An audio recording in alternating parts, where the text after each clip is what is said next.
Guys, so it's Big G, and today I'm going to talk to you guys about how I passed the SIE, which is the Securities Institute exam, some tips that I have, some things that I wish I knew ahead of time, and just ways that you can more easily pass the exam. It's very difficult, but there are some tips that you can use to kind of shortcut the system. And don't worry if you fail the first time, you can always retake it, and in the process just learn more about investing and just dedicate more of your time. So let's jump right into this. So what's on the SIE that I found? So there's a lot of content to study on the whole book itself, but most of the stuff that I saw in there was a mixed bag of different things.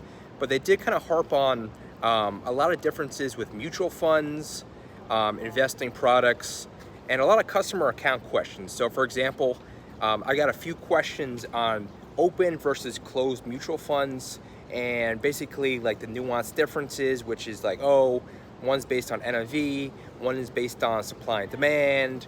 You want to really know about mutual funds. I would say there's about 2 to 3 questions on there, but that's a crucial kind of margin of error that you kind of need to know. So really kind of study hard about what mutual funds are. Another thing would be on options. So there's a lot of options questions on the SIE, which makes logical sense because you're going to be eligible for the Series 6, 7, etc. afterwards. So you kind of want to know what options are. And there's a lot of questions that revolve around given somebody buys one option for, let's say, AMC for $20. They have a premium for $3. What is it charging? What is it trading at? You know, you do the math with that. And secondly, you want to know, crucially, if a stock is in the money, out the money, or at the money. So you really want to kind of distinguish and focus on options, because if you don't know about options in general, like, you really shouldn't be taking the test already. And options are important to know because all the big dogs in the market do that, or a lot of retail investors, and it's just good to be financially savvy about what options are. So other tips that I have. So essentially you want to maximize the little notepad that they give you. So if you take it online, they'll give you a little virtual notepad, and you could write down certain acronyms and memory devices without cheating and getting disqualified to remember it.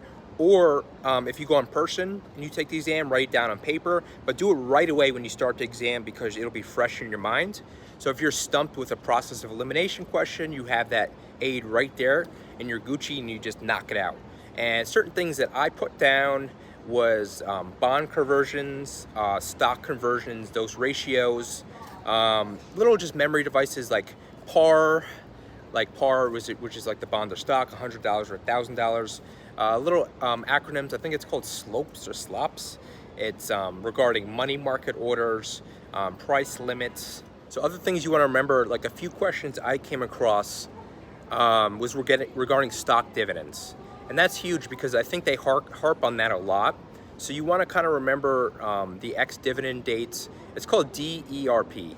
And basically you're going to be tested hardcore in that. A few questions are going to come up about, oh, a stock declares, the boards of this company declares a stock dividend.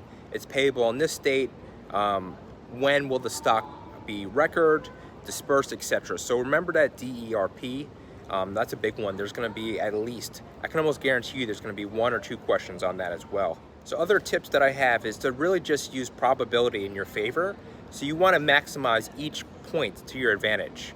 And remember, this exam, it's not a race. So you have about almost 2 hours to take it. So you don't want to just, unless you really know the material, you don't want to just bullet right through it. You kind of want to treat it like you're Rocky Balboa, and you're going through it, you're taking punches, and you're getting the sure points taken in.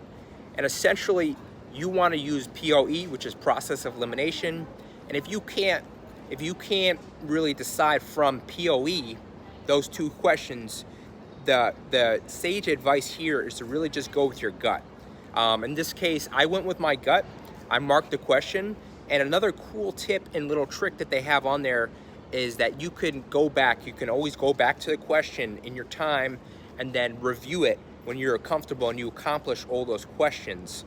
And definitely try to get all those questions done within a good amount of time and reserve time so you can go back and see which questions, you think you know.